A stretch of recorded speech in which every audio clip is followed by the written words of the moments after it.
Pronto? Pronto. Tá. Então, para não atrasar mais, falar rapidamente.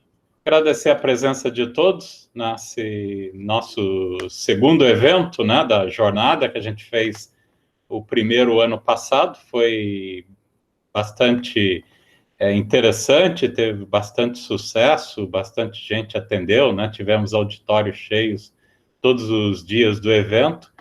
E a gente decidiu, então, manter isso como uma atividade anual da pós-graduação. Então, não podíamos deixar de ter esse evento esse ano também. Então, mesmo embora a gente está sob essas condições adversas, né, como a gente viu até hoje, mesmo colocando o evento de forma remota, há imprevistos que ninguém espera, né? Que ninguém espera nem que aconteça com a Google, mas pode acontecer. Mas acho que agora vai dar tudo certo, né? Então, vamos fazer o nosso evento de forma remota e espero contar aí com a presença de todos, né? Mais uma vez. E você pode dar início, então, Rui. Obrigado, professor. A primeira palestrante do dia, então, vai ser a Ana Letícia Castro. Deixa eu aqui, confusão toda. Já está aí? Pode botar o slide e quando você ficar melhor, pode dar início. Eu peço a todos que desliguem as câmeras e os microfones para não sobrecarregar. E, Ana, você pode ligar sua câmera se você se sentir confortável. Acho que é melhor para a gravação. Mas fique à vontade. Estou tentando colocar a apresentação aqui. Sem problema. Está com problema? Pode... porque não está aparecendo para mim a opção aqui de colocar de abrir a minha janela do PDF. Isso acontece às vezes. Eu te indico apresentar a tela toda. Eu não sei como funciona exatamente o Google. Apresentar a tela inteira? Porque acontece a mesma coisa comigo e eu não sei resolver, às vezes. Tá. Então, compartilha a tela toda e abro o PDF aqui e vai... Isso, exatamente. Tá, vou tentar aqui. Vocês estão vendo minha tela? Você pode abrir o PDF como uma aba do Chrome e compartilhar uma aba do Chrome nele. Aí você abre o PDF direto no Google Chrome. Mas dessa forma vocês estão vendo? Sim. Estão? Então não tem problema. Acho que vai dar para apresentar direitinho. Estão me ouvindo bem? Sim, estamos sim. Então, bom dia a todos. Meu nome é Ana Letícia. Eu sou aluna de mestrado, sou orientada pelo professor Marcelino. E o meu trabalho que eu vou apresentar hoje fala sobre o cálculo de espessuras de camadas de pigmentos históricos utilizando dados de fluorescência de raio-x. Esses resultados são alguns resultados prévios da minha defesa, foram alguns resultados da minha qualificação, então são resultados que eu ainda estou aprimorando até o momento da defesa. Bom, esse tema, ele nasceu de um estudo experimental que nós fizemos de uma escultura barroca de Nossa Senhora das Dores, essa escultura, e aí nós tivemos acesso a 2 pequenas amostras retiradas do manto da santa, e aí quando nós olhamos a seção transversal dessas amostras no microscópio, a gente conseguiu identificar e ver que as camadas que formavam o manto, elas eram camadas bem diferenciadas entre elas. Então, a gente consegue ver que a camada de azul, que é a camada de pigmento, bem diferenciada da camada de ouro, da camada de preparação que recebe a folha de ouro, assim como a camada de gesso, que é a camada que forma a escultura. Então, já que essas camadas eram tão diferenciadas entre elas, será que a gente não conseguiria medir a espessura das camadas de pigmento de uma forma não destrutiva? Porque visto que as nossas amostras são amostras que têm um valor histórico-cultural muito grande, análise não destrutivas para a gente é um ponto primordial. E aí uma das técnicas que a gente mais utiliza é a fluorescência de raio-x. Então, o ideal seria a gente conseguir utilizar a fluorescência de raio-x, os dados de fluorescência de raio-x, para conseguir calcular essas espessuras. E aí nós fomos atrás de trabalhos que falassem sobre isso, né, que dessem um norte para o que a gente queria fazer. E aí nós encontramos um trabalho que a gente pegou como referência, que foi o trabalho do professor Roberto Cesário, que ele conseguiu calcular espessuras de chapas metálicas utilizando a razão K-alfa, K-beta. E aí ele fez isso para várias situações, mas aqui na apresentação em específico eu vou comentar sobre o caso da alta atenuação, onde ele conseguiu calcular camadas puras de ferro, cobre, zinco, prata, ouro e chumbo. E para esse cálculo ele desenvolveu essa equação, onde ele relaciona o valor da razão K-alfa, K-beta, com a espessura da camada que ele quer calcular. Para essa equação ficar um pouco mais prática para a gente entender, eu trouxe aqui um exemplo do trabalho que ele fez, que foi o mesmo passo a passo que a gente desenvolveu com os pigmentos. Então, inicialmente, o que ele fez? Ele montou toda a equação teórica para o que ele queria calcular. Eu vou pegar aqui como exemplo a equação do ouro, essa equação aqui, onde a gente tem que a razão do L-alfa, L-beta da camada de ouro fica relacionada aqui diretamente com a espessura do ouro. E aí, para confrontar essa equação teórica, ele fez dados experimentais. Ele analisou aqui essa máscara feita totalmente de ouro, utilizou fluorescência de raio-x, e aí ele calculou a área do pico L-alfa, a área do pico L-beta e fez a razão entre esses valores, onde ele obteve aqui o valor de 0,86, que seria o valor experimental dele. E aí, para ele comparar esses resultados, ele plotou aqui o gráfico da equação teórica, que é justamente essa equação aqui circulada em vermelho, onde a curva com os quadrados é a curva teórica e os pontos aqui redondos seriam os valores experimentais. E aí esse resultado aqui de 0,86 a gente observa exatamente aqui, coincidindo bem próximo com a curva teórica, e que se a gente for olhar no eixo X, está relacionado aqui com a espessura de 2 e mais ou menos 2,7 micrômetros de espessura de ouro. Então, o que nós fizemos? Vamos fazer esse passo a passo só que para o nosso caso, para o caso de pigmentos. Então, nós começamos aí com um pigmento chamado óxido de cromo, um pigmento verde, e tem como elemento principal o cromo. Começamos descrevendo toda a equação teórica para o cromo. E aí, pegamos, primeiramente, os valores que a gente já conhecia na literatura para o cromo, que é o K0-alfa sobre K0-beta. É um valor que já está presente na literatura para todos os elementos químicos. O μ0, que é o coeficiente de atenuação de massa para o cromo em relação à energia emitida pelo tubo. O μ1, que é o coeficiente de atenuação de massa da energia K-alfa do cromo. O μ2, que é o coeficiente de energia de atenuação de massa para a energia K-beta. E o ρ, que é a densidade. Então, pegando todos esses valores, substituindo na equação, a gente obteve essa equação teórica para a camada do pigmento óxido de cromo, onde a razão K-alfa, K-beta fica dependendo aqui somente da espessura que vai ter essa camada de pigmento. E aí nós plotamos também aí o gráfico que seria referente a essa curva. E o que a gente logo consegue observar é que a curva tem um comportamento exponencial inicialmente, que é o que a gente já esperava pelo modelo da equação, só que chega um certo ponto aqui que a gente consegue observar que, conforme a espessura vai aumentando, a variação da razão K-alfa, K-beta não é uma variação que é levada mais em consideração.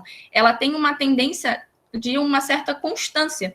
Se a gente observar exatamente nessa região, o gráfico ele passa a ser constante. Então, não importa o quanto vai aumentando aquela espessura, o valor da razão K-alfa, K-beta fica sendo o mesmo. E aí, isso acaba definindo uma equação que a gente chama de equação da espessura grossa, que é a equação que não depende mais desse termo da equação inicial, que dependia da espessura.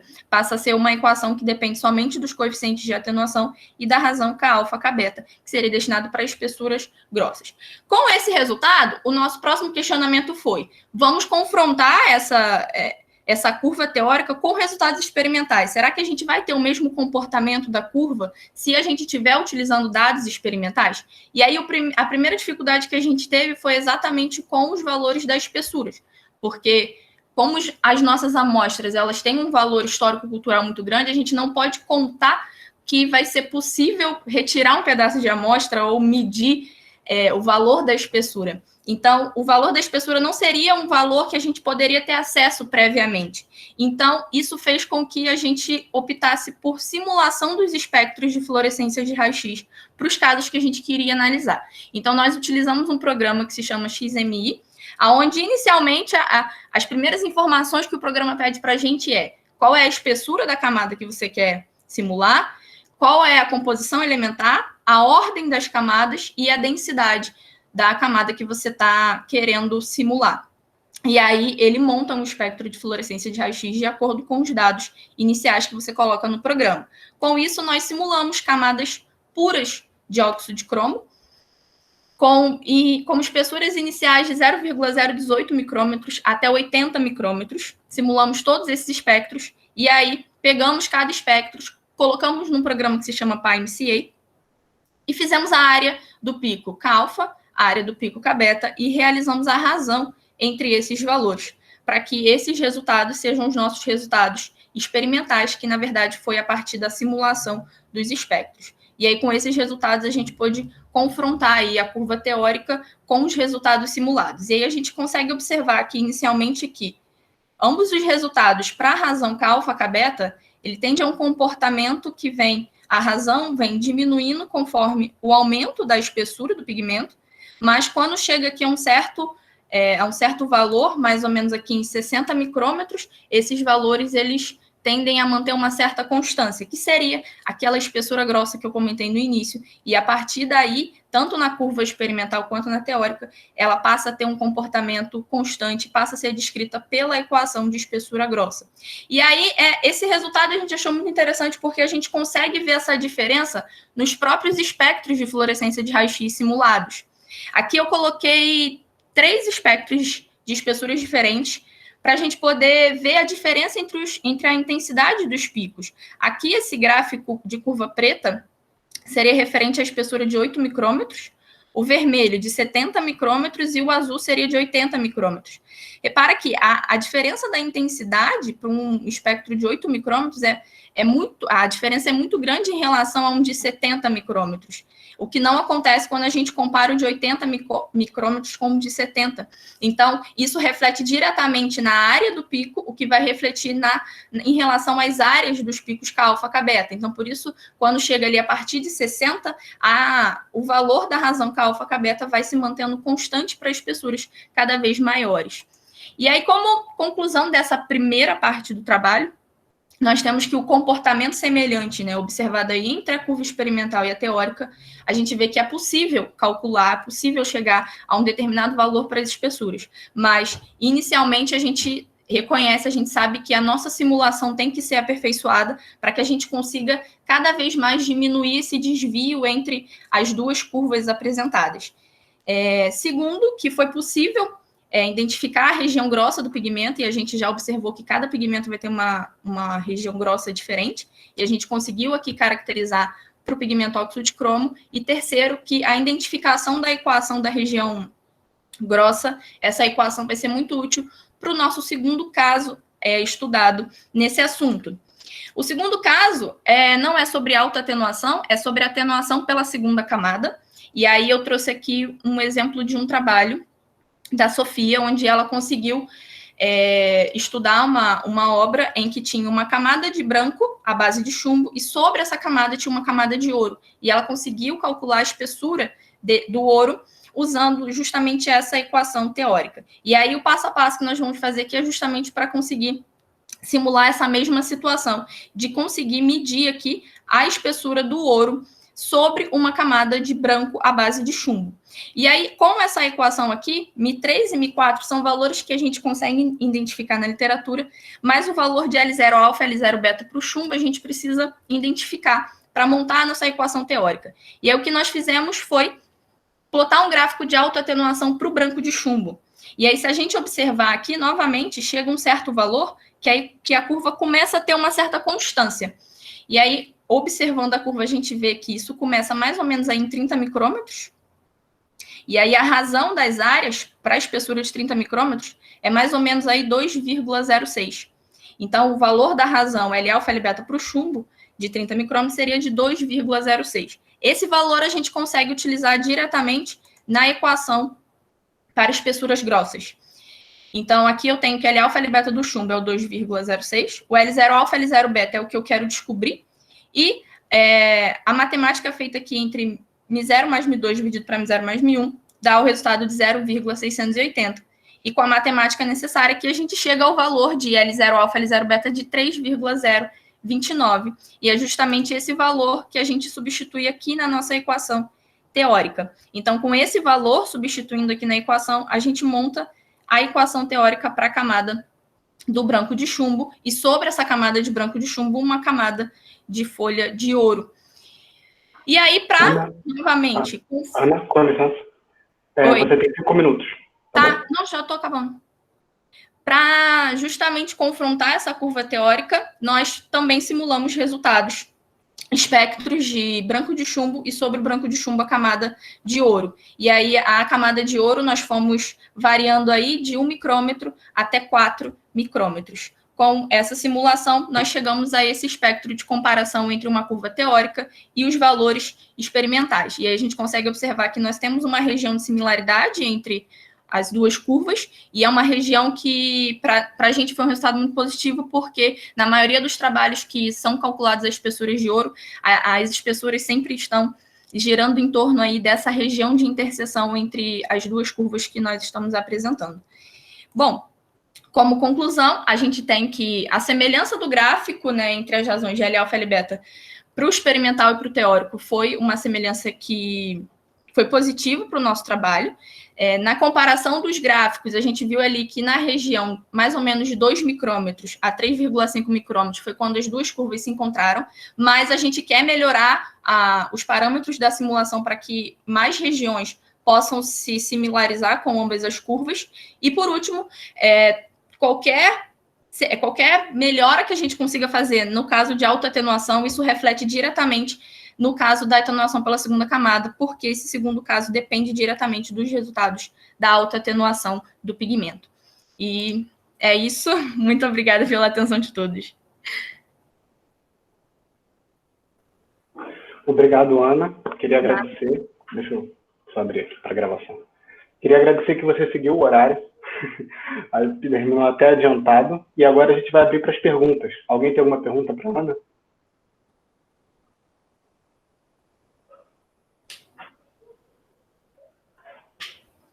Só uma pergunta, então, se ninguém tem. Ana, qual a aplicação prática desse estudo teu, então? Eu não entendi direito. É para saber, por exemplo, como que desenvolve uma oxidação no material ou para saber o que está abaixo da oxidação? Não, então, a aplicação prática que a gente pretende desenvolver depois que a gente conseguir montar essas curvas e ver a similaridade entre elas, é realmente conseguir calcular a espessura do pigmento em uma obra de arte. É conseguir pegar o equipamento de fluorescência de raio-x, levar até o museu, medir a obra de arte, o quadro, e a partir daquele resultado conseguir ter uma espessura do pigmento que está pintado ali na obra de arte. Essa seria a aplicação prática. Isso para fins de restauração, então, né? Que você deve... É importante saber qual a espessura do pigmento para qualquer atividade que você fizer de restauração na obra, vai ser fiel, né? Sim, exatamente, para restauração e até mesmo para caracterização, né? De repente, conseguindo fazer análises de um mesmo pintor, a gente consiga chegar a algumas similaridades de espessuras de pigmento utilizado por alguns autores. Isso também é uma forma de caracterizar a obra de arte.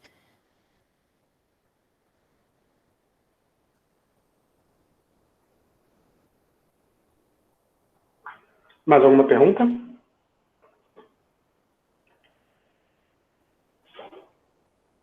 Bem, se ninguém tem mais nenhuma pergunta, eu queria agradecer a Ana. Muito obrigado pela apresentação. Nada.